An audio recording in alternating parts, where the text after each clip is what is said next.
dissonance of is that like a lot of shit. I forgot to click go live. Yikety yike, Joshua. Joshua, he's gone again.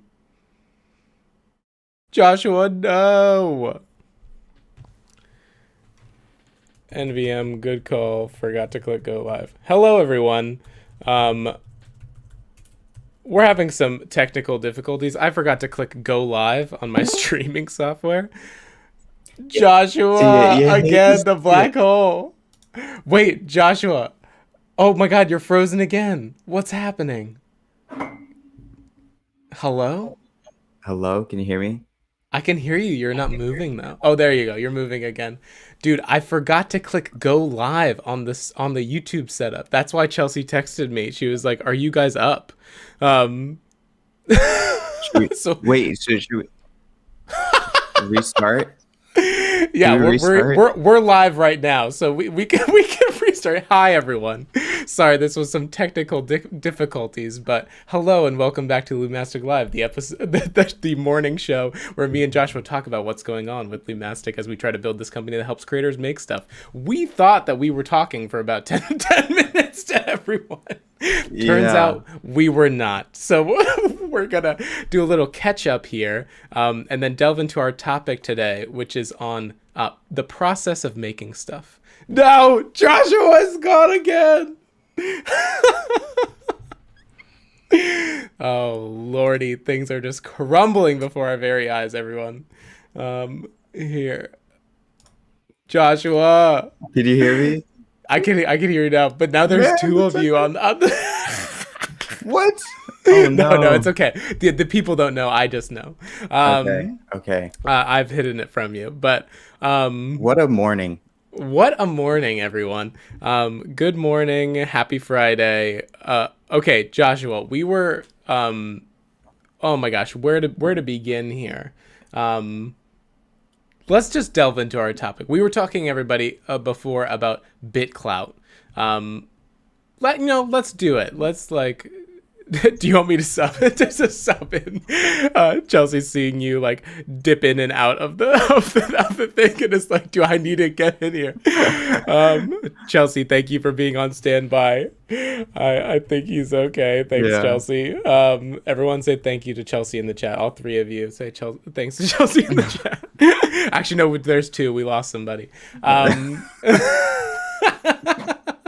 No, it's like This is like the most crumbling Lumastic Live. What a show. Yeah. All right, everyone. Let's we'll skip BitCloud. I have to write this blog post anyway, and then we can talk about it some other time. Yeah. But with the time we have left, Joshua, let's delve into process. Because as we mentioned in the ether while we were there waiting waiting for me to click the button to go live, we were talking about our weeks, and we were talking about how Lumastic is in this time of product development. We're 2 weeks into our 6-week cycle. We've been making amazing progress. I'm very, very happy and proud of our team. I feel like we've really hit a stride. And maybe next week or sometime I'll figure out how to like actually show this demo. But right now the database that's on my computer is not communicating to my Windows computer. But we'll figure that out at a later point. And so we thought that it'd be a good time to talk about like the process of being in the slog, kind of going through the day-to-day of like making stuff, and how that ties into like development work as a creator, but also like if you're right like me, make some videos, right? I've also started to try to blog regularly, so how that kind of process happens, and we'll just have like a lovely little discussion. Let's go. I'm excited. So I wanna kind of kick it off with a question. I think a good example would be to show this kind of like 6-week sprint, or kind of delve into that example. So like, I guess take us through week 1 of like when you started this. Like, I think that a lot of people from the last episodes, we talked a lot about designing for it and getting user feedback and all these things, but then actually starting it, and then what that process was like once you had all that information, and like how you kind of also like keep yourself on track in these like 6 weeks, because you set that like 6-week goal. I think starting off week 1, what was that like? Sure. Yeah, it starts.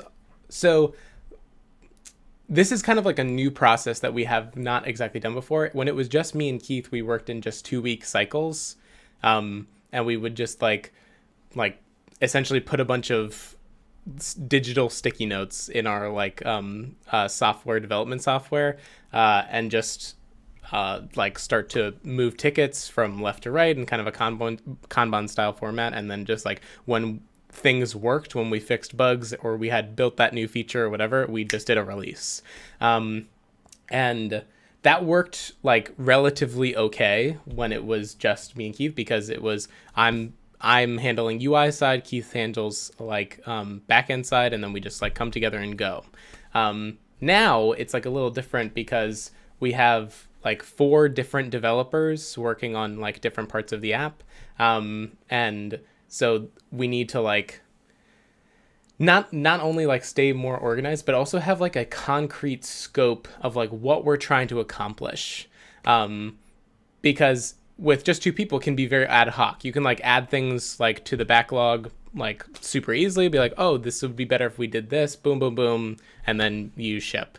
Now you have to have a lot more planning up front, and so with this like user testing of the mock-up, the first thing then we did once we had like a thing that it was like, yes, this is like good to build, was we had like a meeting for like 3 hours, and we like just delved into like what is doable in 6 weeks.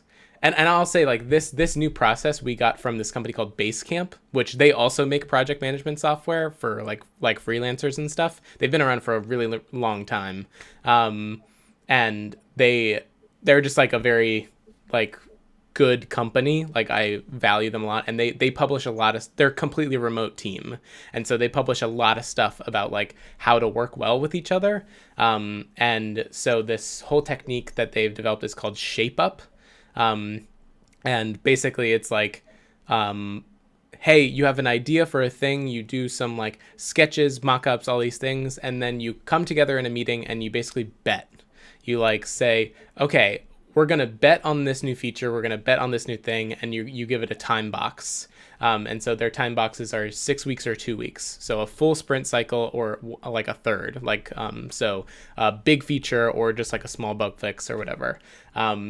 And so the time box then dictates like, okay, we have to ship something in 6 weeks. So let's work as quickly as possible throughout the entire process to make sure that at every stage something is shippable.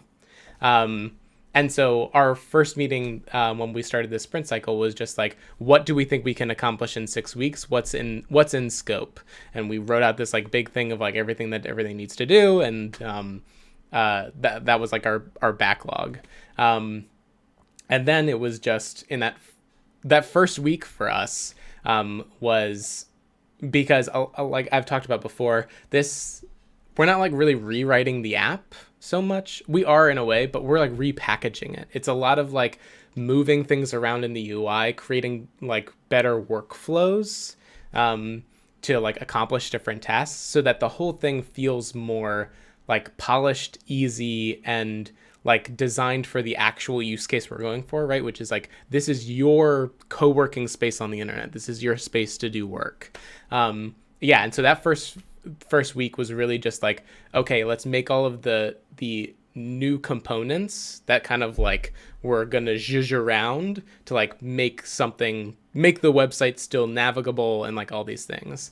And then this next week was then, okay, let's continue to do that so that we get at parity with the current site. So basically, like at the end of this week, if we shipped right now, you'd have new UI, navigation, all that stuff, but all the same features are still present.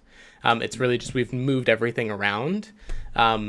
And that's again part of this ideology of like, okay, we're gonna time box in 6 weeks, so that we're not frantic at the end trying to pull everything together. It's like at every stage we're trying to get something that can be shipped.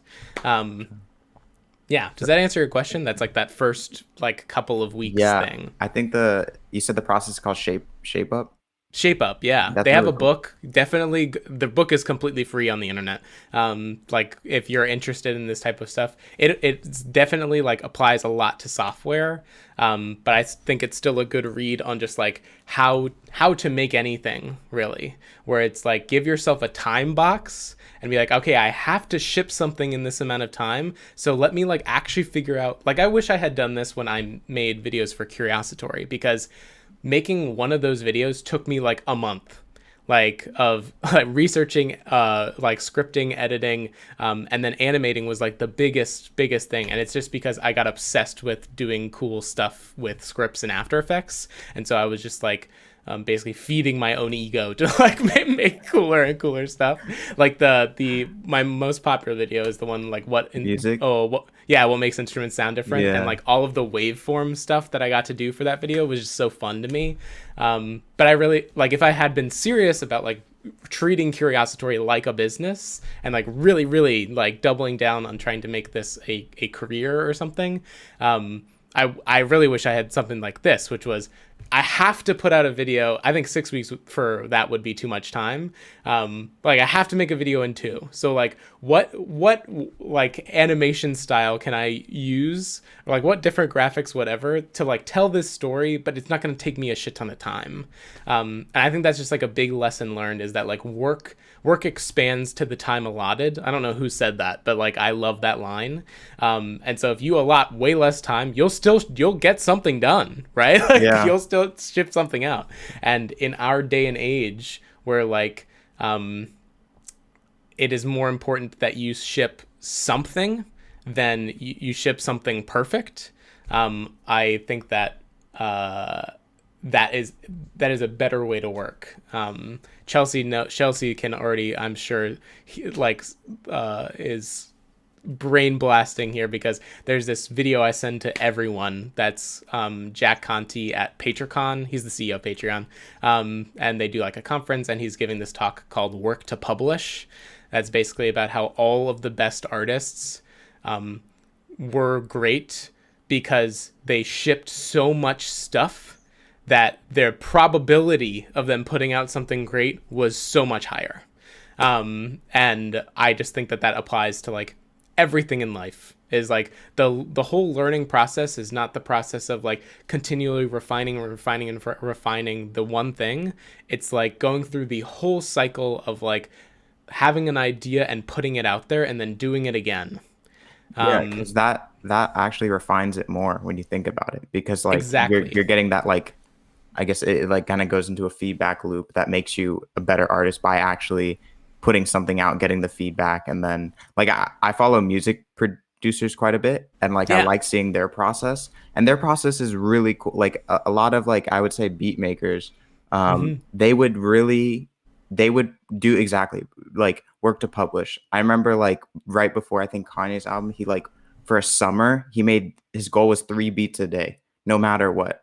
And then you Wow. kind of have this huge library you go back to, and actually sometimes they come back to like one of them from a long time ago, take it, and like now have this like new perspective because they're so practiced at that Yeah. point, and then like use that, and it becomes like this great hit. Or a lot of producers, it's like they work at such a fast speed because they have like a certain goal of how many beats they want to get out. Yeah. Or like an artist, if an artist is in the studio and they're like, I need to get something in for them, like this is my shot.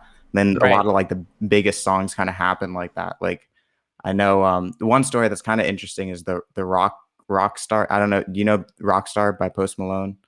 Pretty. No, I know Post Malone though. Yeah, so he had this song, and the producer's name is Tank. I think Tank God, Tank or Tank God. But anyways, he was coming back from like a final, and he was in college. He was like really upset about this like final exam. Went back. He like immediately, like, I think he made like a couple beats, and one of them was those. And then the next day, he like, or not the next day, but like a week later or something, he like was in the same location, played him that. He took it immediately, and it became like a Wow. diamond record. And it was like that kind of mentality of working to publish all the time. It's like it's it's insane the way it works in the music space. Or at least I follow like the hip hop R&B, but like the producers there, they like make insane amounts of Of music. stuff. Yeah, and Yeah. then it like you said, it refines it even more by actually working to publish. Yeah, exactly. Like, one of my favorite uh, bands is like AJR, that like pop band.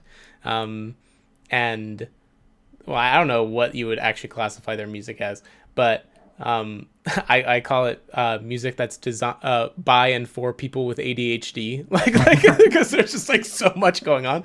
But those guys started like busking covers like in like New York subways, right? And they put out their first album or something in 2008 when they were like I think 13, 15, and 18. And they've just been like continually trying to make stuff. They talk about how a lot of their songs they like throw away. They just like they write something, they try to write it in like an hour, and then if it's good, cool, we'll keep it in like the backlog for the next album, or we'll like keep refining or workshopping it. But really, it's about the process of going through and making something, and then just like doing it again. Like they are really they have so much startup mentality in them, or like entrepreneurship mentality in them, because they're like we want to fail as quickly as as possible. Like if the song sucks, we want to know that it sucks as fast as we can, rather than like spending days and days and days and days trying to write this one song or get this lyric to work or whatever. If it sucks, chuck it, move on to something else, right? Like and again, it's like what you're saying, you don't chuck it forever, right? It's still there, right? And there's like a nugget in there that like you can try to find or sift out, but maybe it's just not the right time, or maybe it needs more time to settle, or you need more time to like go do something else, find a new skill, learn something new, and come back to it, right? But rather than like, I think it's really interesting, this idea of, and I think this is something I really like about like the blog that I started, where I'm just like trying to write out ideas. So that started because I had a conversation with Sarah where I was like really, really frustrated. I was like trying to explain that whole like platform cooperativism like thing to her, and I was like really frustrated because she gets frustrated with me because she's like, I feel like you're lecturing me and it's not really a conversation. And I was like, well, sometimes I just feel like I've gone so deep into this thing and I want to have a conversation with you about it. I need to catch you up on everything I've like been learning, so that then we can like keep moving, and we can delve into like how either messed up or whatever that whole mentality is. But she basically was like, well, the conclusion of our conversation was basically like, you just need to like publish stuff. Like the easiest way now for me to like have productive conversations with people is to like vomit out everything that I know on the internet, and then if people are interested in the thing, I can point them towards, oh, go read that blog post or whatever, and then let's like converse, because like I think it's really cool. It's just like, these are my initial thoughts, right? Like and so it's an asynchronous way of like starting conversations and like keeping everybody in the loop about where my brain is going at any given point in time, because it's also kind of trying to solve this problem of me like going dark for a long time, which like I've for like basically my entire life now experienced, and so now rather than like going dark forever and then coming out and being like, hello, I'm gonna vomit everything at you for 2 hours about where I've been. It's like, let me just like keep you on the stepping stones, so that people don't feel like I've fallen off the face of the planet, and kind of can keep a running log of where my head's at if they want to, right? And so that idea of like working to publish is way easier in the book. I wrote this in a blog post, but I've like never been much of like attached to writing. Like scripting was always the part that like I didn't really delve that much time into, because a lot of the ways that like you speak in videos, it's like you're telling a story to someone rather than like reading a speech. Yeah. And but like I've really liked the, okay, I'm gonna get into a text file, vomit out a bunch of stuff, put in all the links of everything I've done, and I'm shipping it to the blog, right? That it's very low stakes. It takes me like an hour to publish something, which is like, an hour seems like a lot of time, but in comparison to the 30 hours it took me to make the channel trailer for Lumastic, like it's not that much time. Yeah. Yeah. We have people in the chat saying alt pop is AJR. Also, hi Jen, thanks for being here.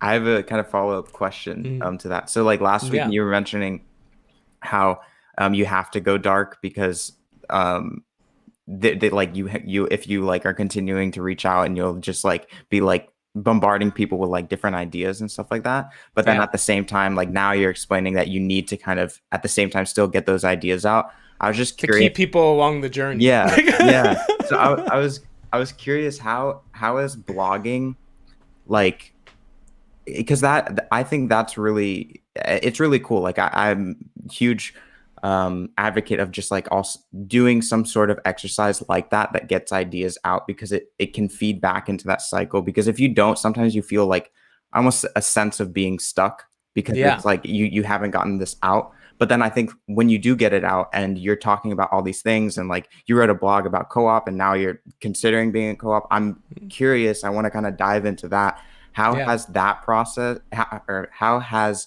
blogging, kind of like putting those ideas out, even like in a going dark mode, kind of like fed back into, I don't know if it feeds back into process, but like creativity, or just even like your workflows and your week to week? Like, have you noticed a difference since you started blogging? Yes, and I will say it keeps me focused in like a really interesting way, which like I don't think most people would maybe even see this as like staying focused, but like how, and I will like I am gonna go like see a therapist to like try to get my like wacky brain thing under control. But like I think a lot of people deal with this problem, especially people who are like more creative, attached to like coming up with new ideas, all these things, that you kind of sometimes feel scatterbrained. And like that scatterbrain feeling is kind of like what I identify with what you just said about feeling stagnant. It's not so much that sometimes I feel stagnant, it's that I get obsessed, like, and I like can't, I'm just like in this thing, and I go deeper and deeper and deeper and deeper until I like don't know how to come out, and so I feel stuck. And what blogging has helped me do, and like that's the going dark thing, is that for like weeks at a time I've like gone somewhere else, like I'm like off the face of the planet, like and then I come back and I'm like, oh, I came back, but I like need to like tell you where I was, but it's like it seems so far to everyone else, because I'm like trying to take you from here all the way to here immediately, when I went like just a little bit deeper, a little bit deeper, a little bit deeper. And that's how most like people have to like go through that process. And so by what the blog has like, and I didn't like know that this would be so beneficial, but like the fact that it's like, okay, I'm going to try to my goal is to put something out every day. I have not really hit that goal. I think I've had a 3-day streak once, but just the mentality of like, I need to now synthesize and publish. So I need to like synthesize and come back out, right?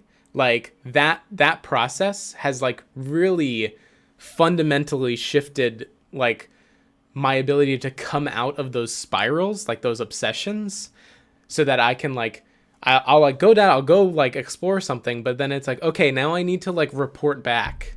Right? So I can't go any farther. I need to like come out, tell everyone, and then once I'm up at the top, there might be something different. Or like I go back to what I'm supposed to be doing. That's more likely the case. And yeah, that I don't know if that's an answer to your question, but like that has been like a fundamental shifting thing for me, and why I'm like now really, really glad I started doing this.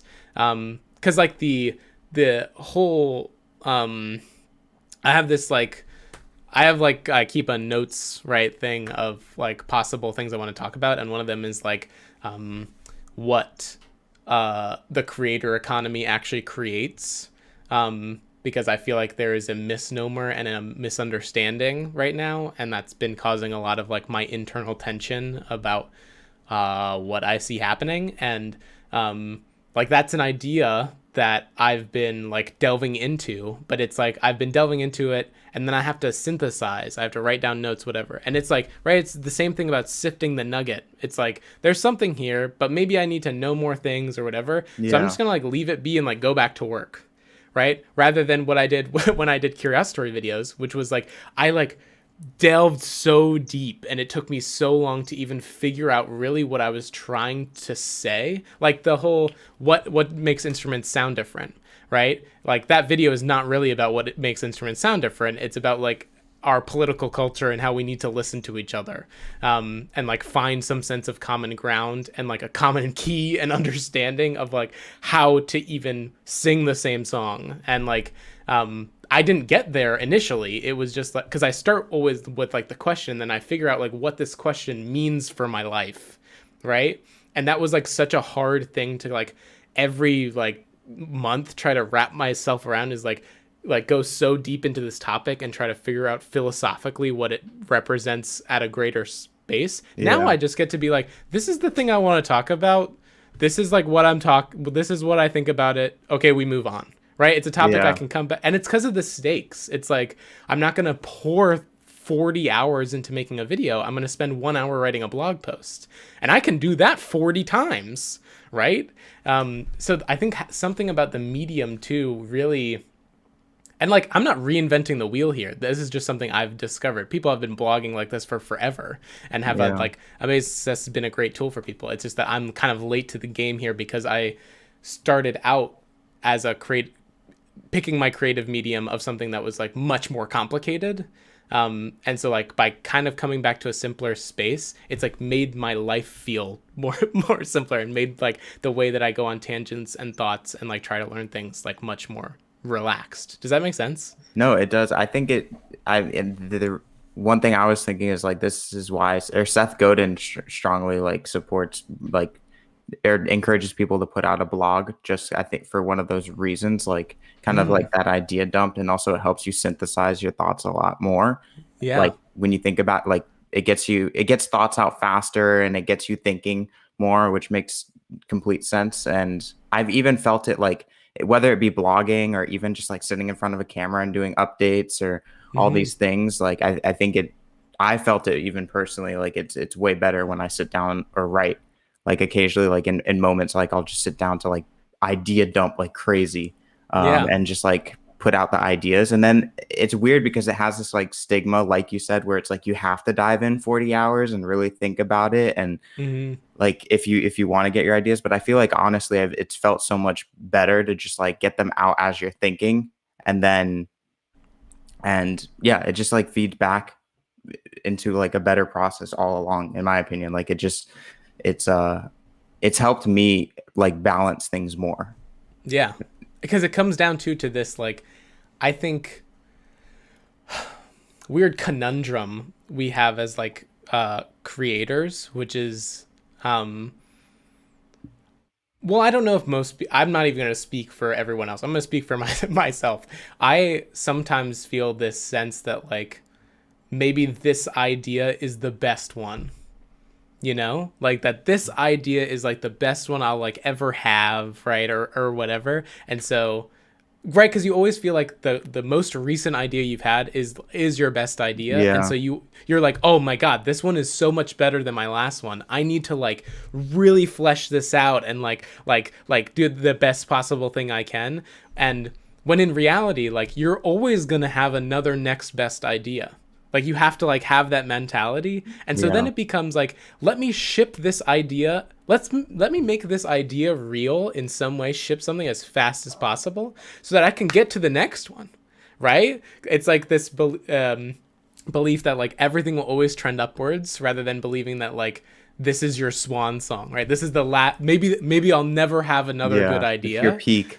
Right, Like, yeah, man. right. Like we're always thinking like, oh, maybe this is the Yeah. peak, because it also ties into like the maybe this is my big break, Yeah. right? Like oh, this idea is so good, maybe this is the one that like hits me to that next level or whatever. When in reality, it goes back to like this conversation we're having about process. It's like the process is always just to like do the process again, right? Like get to get to the fastest point where you can like do it all again, and Yeah. you have to be in love with the actual making things, not necessarily just the thing you make. I think that's important too. But it's like you have to think that the actual process is fun, Yeah. and I was that just gonna say. doing that again is going to be fun. Yeah, I think I was just gonna say it is like you have to you have to fall in love with the process more than the actual like end outcome of one thing, because like it does make you better, like just with any craft. Like I've noticed it with 3D printing. It's like getting in Mm-hmm. love with like designing and putting something out. Like the most I've learned is when I just do it fast. Like Exactly. it actually makes a huge difference when I'm just like, I'm gonna sit down, open up Fusion, do something really quick, and then put it on my 3D printer and have it go. Versus Exactly. when I And it's wait and think and yeah. yes, because what you're practicing also is essentialism, which is like a big design concept that I love. And like that, I think you can see it a lot in like our branding, and especially this like new design of the site is like what what needs to be here, right? I think I said this last week, which is that quote of like perfection is when there's nothing left to remove. Like I just like that's so important, and it goes to the process of like learning too, right? It's like the okay, so like this was like a luminaire I wanted to make, if I can get this thing to turn on, but so this top little egg piece is something that I got off of. Can my Yeah. camera even focus Or here? wait. Yeah. Oh, that's all right. But this top piece is something that I got off of Thingiverse. But then I had all of these like you know those like cork lights that you put into wine bottles and Yeah. stuff. Yeah. So I had a bunch of those. I have like 40 of those, and I was like, yeah, like it would be cool to put those cork lights in the luminaire. So I needed to make this. I need to design this little thing that holds you can't see this at all, but I needed to make this thing that holds the batteries and stuff. And it was the first thing that I had ever like designed and printed myself. And the you're totally right that I chose like a simple thing, right? Like I need to hold batteries. I got calipers. I was like, let me measure, let me take the measure, let me go through the process entirely, Yeah. right? And I wasn't worried really about how it looked. I wasn't worried about, I was like, the essentials of like this thing needs to hold batteries, and it needs to have a thing at the bottom that lets me like use the switcher, right? And like those are my constraints, and boom, go. And like I did this in 3 days. I've had this printer for 2 years. Like, It's so yeah, that's literally just could not describe that's a perfect example for like the whole 3D printing process. Like it's literally the exact same thing when I mentioned, I think last week I was like randomly was like, I want to print a 6-foot tennis racket. And I was thinking about this for a long time, but the most progress I made was literally the day I was like, all right, I'm going to get my tennis racket and scale the dimensions. And I got like a ruler, did very basic things. I'm like, all I need to know is it needs to be this dimension. Came up with a couple ideas of how I would design it. I didn't want to get something from Tinkercad. I wanted to like kind of like push the limits of my Fusion and try to figure out like how I would do the base of the tennis racket and like the arch and all this stuff and the strings and all of those things. And then I was just like, what, I'm just going to go into it and initially start with the process that I think is best. And so I did it, it finished, and then I got even more ideas of like, oh, I could have improved it this way. But at the end, the next thing I go to 3D print, it's like because I did it, and what that whole process was like 3 hours one day, like making the CAD file and just like thinking about it, getting measurements and stuff like that, and just boop, like I literally was just like on my phone calculator, like, all right, I'm gonna scale it this to this dimension, this dimension, this dimension.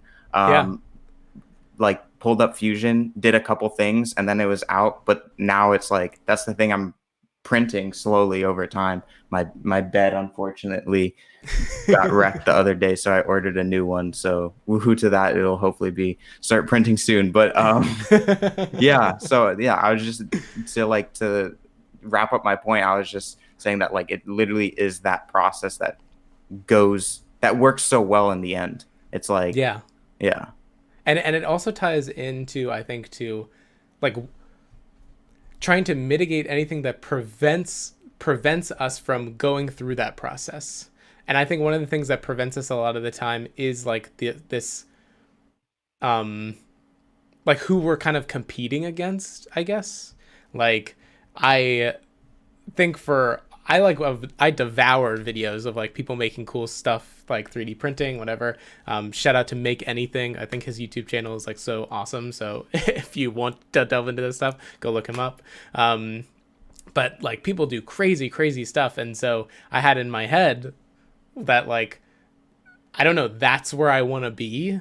Right. But it's like, you can't come at this process from thinking like just like that's where I want to be, like that endpoint. It's like what you're saying before. It's like, where am I right now? Yeah. Right. Like I've literally never like I've never done anything. So like, where did those people start? Right. Like, and thinking about it that way, and then getting into just the like, let me do this over and over and over and over again, and eventually I'll be there. Right. It's just that you have to be not only honest with yourself, but comfortable with like, that you're learning, right? That you are not perfect, that you are not going to go from 0 to 100 immediately. And so you need to own that and just start making stuff. Cause that's the only, like again, AJR literally made a ton of fucking music in their living room for years until that album, The Click, happened. And then all of a sudden they have like, they can do this as a full-time living and all these things. Right. But it's like a necessity that you have to go through that learning process and that journey, and kind of be obsessed with just the making stuff to get to a point where like you are truly an artist with your own style and like all these things. Yeah. And I just wish more. Yes, exactly. And I just wish more. I wish that was like more valued.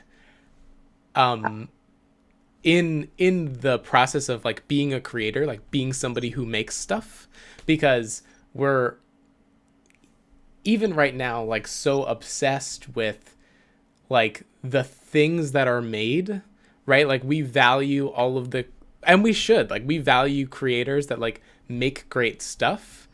I just wish that it was more apparent and like more celebrated the process of like just being a creator, right? Like that is a valuable thing. And that ties into this like stupid fucking bit clout thing where it's like investing in who's going to be more socially relevant at any given point in time.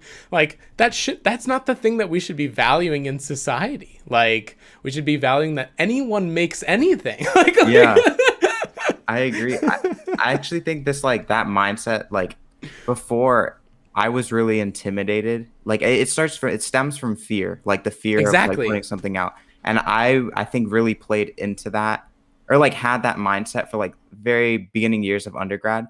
And then when I kind of got into entrepreneur, but I was always intrigued. Like you said, like you look at people and they see the end result of like whatever YouTube channel you're looking at, and you're like, oh, that's so cool. Would love to get there. But then it's the like that fear of criticism that comes. Yeah. And I think like it's a bit cliche to say, but like getting over that hurdle of just like trying to cut that out and just like fall in love with the process yourself and not really think of what anyone else will do is so much more freeing also. And you'll notice yourself, you'll just get like way better. Like I think with Ripple, like that Ripple started, like I never would have thought I would do something like that. I thought entrepreneurship, going and making something yourself would be cool, going to talk to people, like get all this feedback. Like it seemed like such a cool process, but it was like intimidating.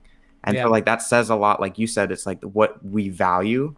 It's like they don't value that process, or like our culture doesn't really value that process enough. But it's also like really one thing that is very popular, which like it kind of goes into BitClout, is like what people say about it is like the norm. It's like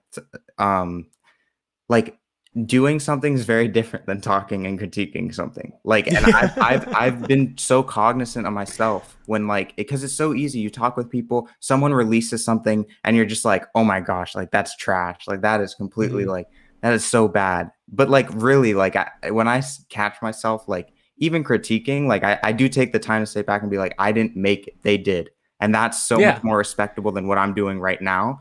And so like at the end of the day, you should just like I think like it helped me a lot when just like I'll put something out. I don't care what people think about the first ripple iteration. Like I do care, but like I'm what I care about is that I made it. The I next get one is feedback. The better. next one's gonna be better, and Yeah. And it's not gonna stop me from trying it again. exactly. And Yeah, this ties into something like I've been feeling wiggy about like last week's Mask Live where we delved into Bubble House because I felt like I was projecting a lot of stuff onto them about like my fears of like creator culture and like this creator economy and stuff like that. Like they're not bad people. They're just trying to do their best, right? Like yeah. all these things. Like I don't know anything about them and so it's not my place to judge there. And I hope I made that like relatively clear in that You episode, did. I but was going through it yesterday. okay, good. Because I was worried about it. But have you heard the talk Ira Glass gives about like skill and taste?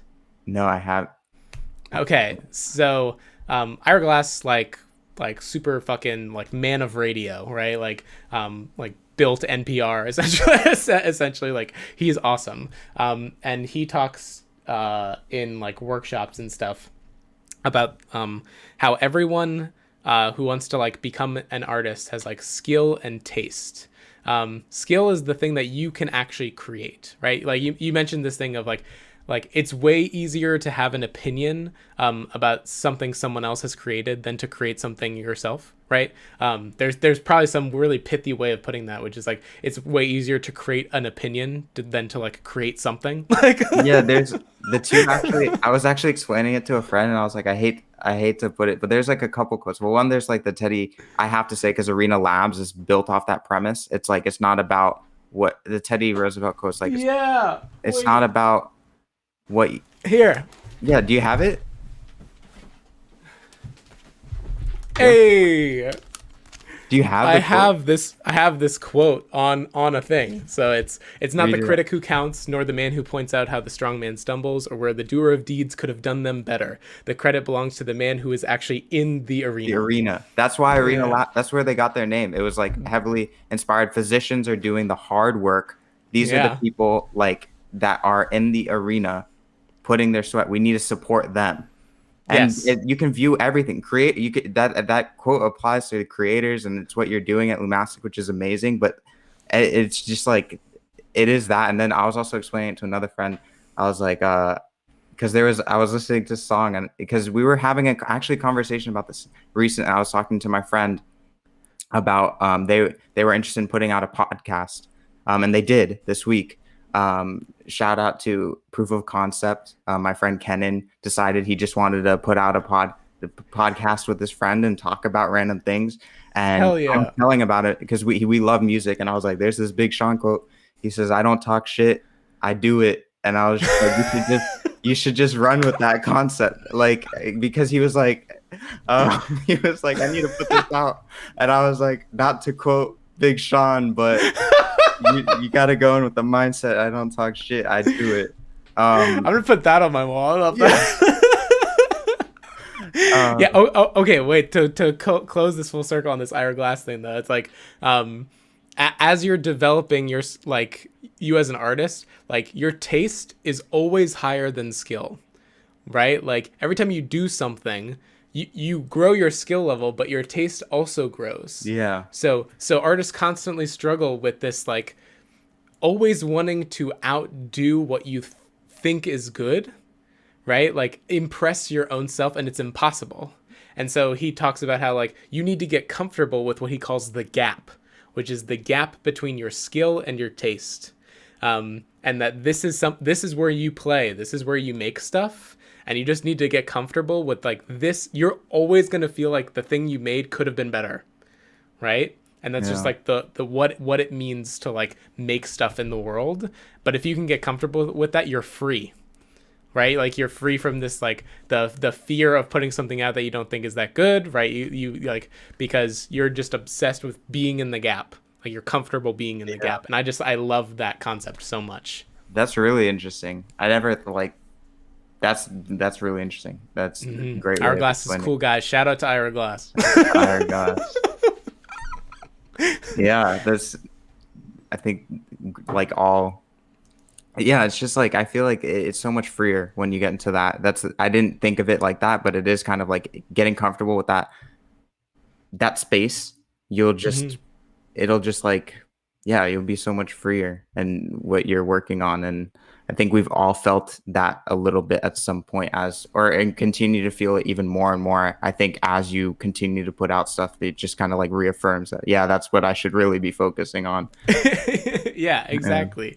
And like to tie it back to into like our own process, right? It's like we're always thinking of like new stuff that could make this platform we're building better, but it's like what can we ship, right? Like how can we get good at just like putting stuff out there, right? And Chelsea like right, like we love Chelsea. Shout out to Chelsea Holt. She's one of the 3 people who's viewing this stream. um she last week at our marketing meeting was like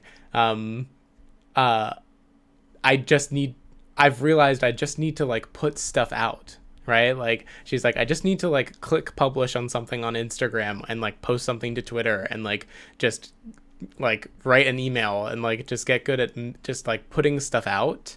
And so I think that this is just like a common through thread of everything. And I think that in this common coming centering it back down to our topic today, which is process, it's like a process that works for you is the thing that lets you ship as fast as possible, right? And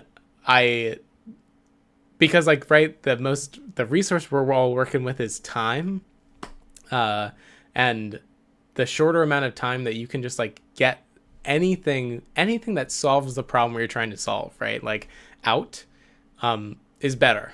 Like, and that whatever that is that works for you is the thing that you should do. I don't think I am very anti-prescriptive. We have like a whole, when Keith and I first had like this concept for like essentially project management software for creators, the thing that we like looked at what every other enterprise software company does is like they're very opinionated on like what works, right? Like even Kanban, like Kanban is like eaten the world as like a system, but like Kanban isn't great for everyone and for every project and for everything, right? But we've like prescribed it as like this magic thing that now everyone is trying to use.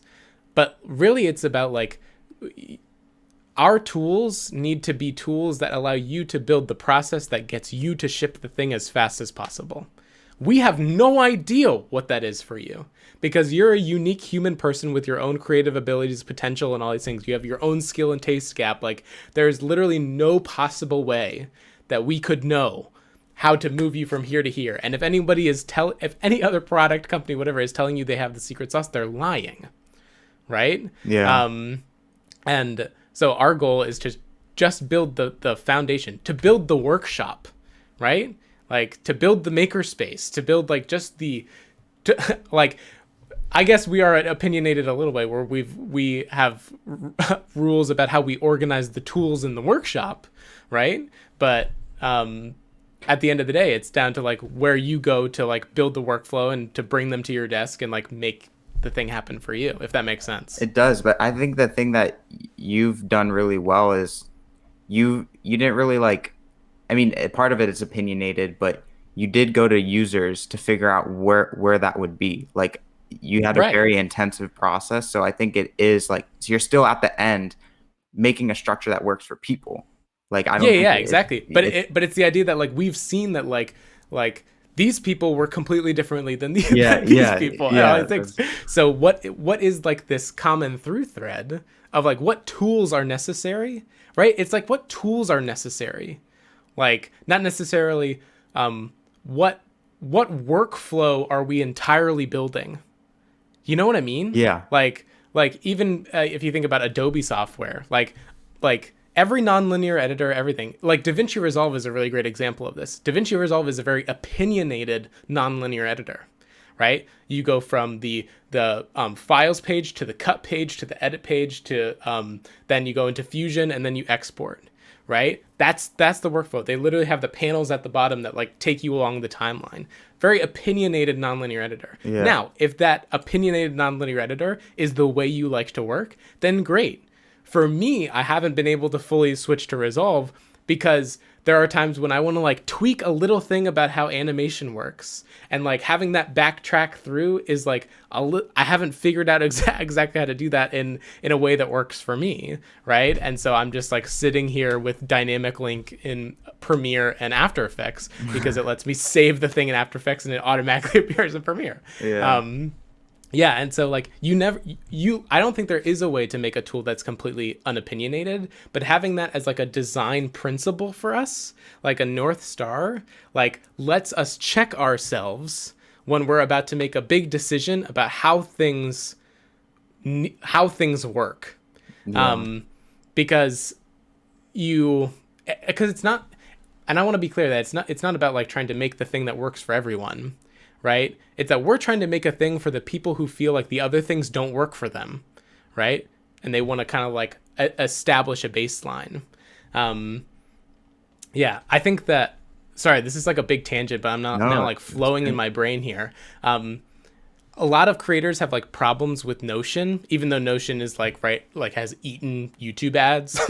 like every creator is doing like a brand sponsorship thing with Notion. Notion, I would say, is like extremely unopinionated, and has like given baseline set of tools, but then you get into complexity, right? That now I'm having to like completely build my own workshop before I can get to work, if that makes sense. Yeah. I'd say like Notion is like a place to build your own tools and then build your own workflow. And so that complexity can then turn a lot of people off. Yeah. And so we're trying to ride this line of like, we want to make great tools. We want to let you build your own workflows, and we want to try to have as little opinions as possible, but keep everything simple. And like that mix, that Venn diagram, that like melting pot is like really, really hard to work in. But I think having those key concepts to like kind of fight against each other will help us pinpoint something that like really works well for the people we're trying to serve. Yeah, it's like it's different. We've talked about this previously. It was like the different psychographics, like you mentioned. Notion's perfect for Yash. Yeah, people like Yash who love to like shout out to Yash. hack their like process and make something. Or you also like explained. I thought this one was really good. It's like it's meant for CS people. Like it's made for software engineers who would like to make their own space and tweak it and edit it, but that's very different than the creator process, or people who are like don't want to do that as well. And finding that melting pot or like that match. So maybe that diagram.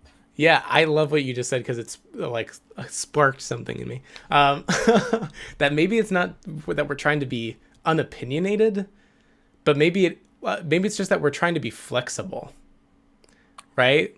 Like Asana, not flexible.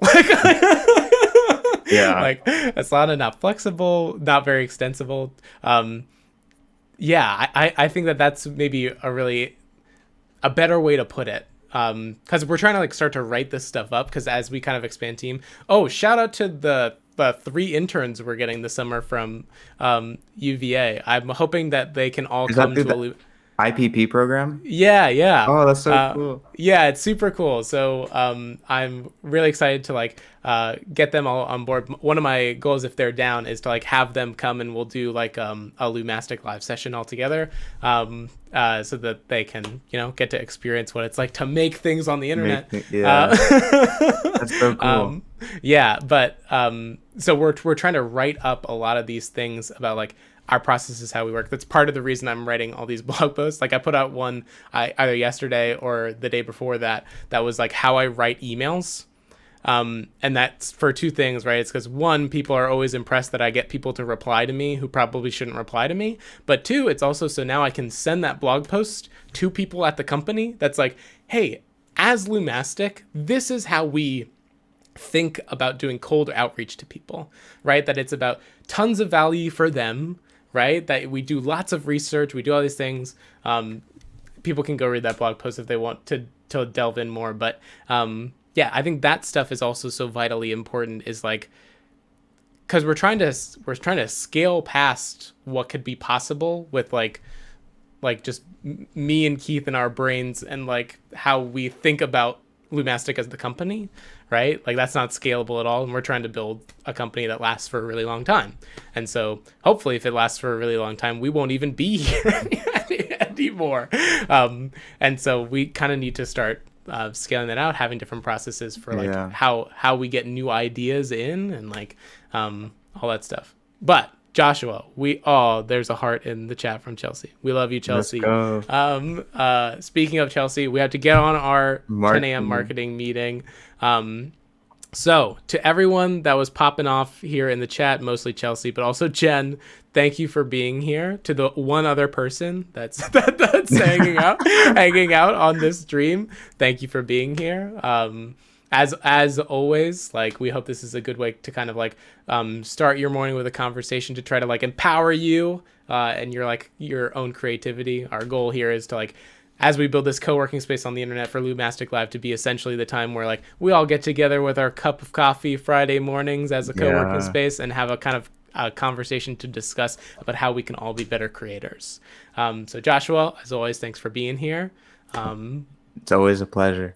Yay. All right, everyone. We will see you next week.